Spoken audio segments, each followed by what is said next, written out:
Urusei Yatsura is without question one of the biggest pop culture commodities of Japan back in the 80s, a massively successful manga series which spawned a ton of adaptations, merchandising, and awards aplenty. It's a beloved classic that's still fondly remembered to this day, with its influence still being felt to this day, and is constantly brought up as a reference point for many works and trends in today's anime and manga landscape.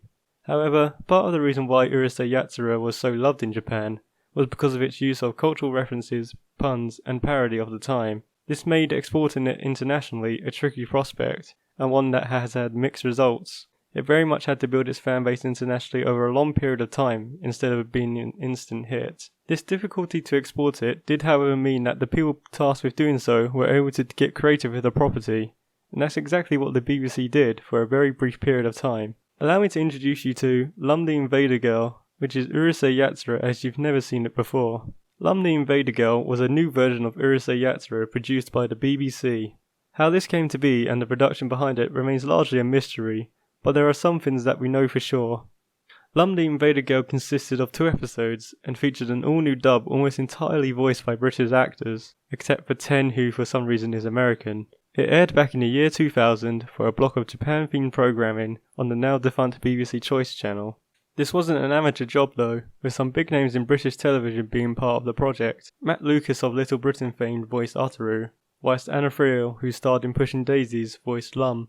Presenter and broadcaster Lauren Laverne rounded off the main trio by voicing Shinobu.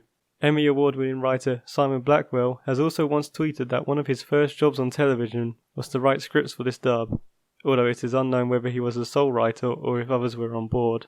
With all the limited background knowledge we know about it out of the way, how are the results themselves?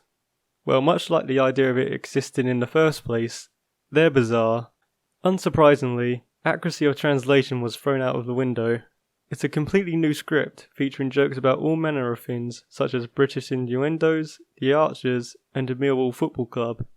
Don't worry if those went over your head, it's a lot to explain.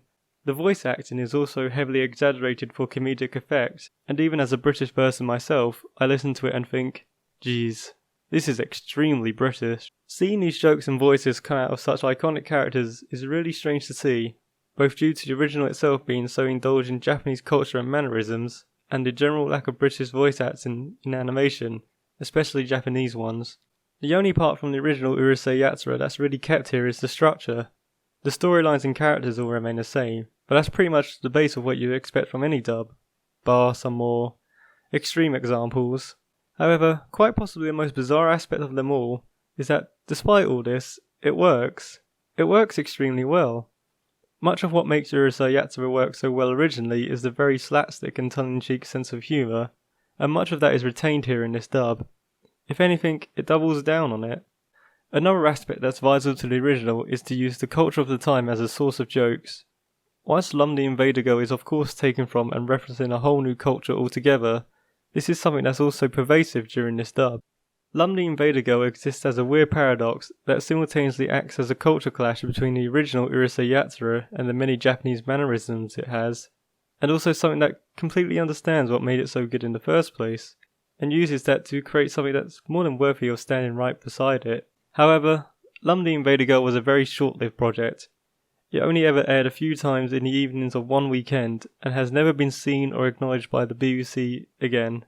Part of me wonders what it would have been like to see a full series of episodes done in this manner, but mostly I think it works best, and even adds to the charm of its existence, just seeing it as a fun side project that largely remains a mystery. Thankfully, despite the very short airtime, all the episodes of Lum the Invader Girl have been preserved and uploaded onto YouTube, so you can see it for yourself.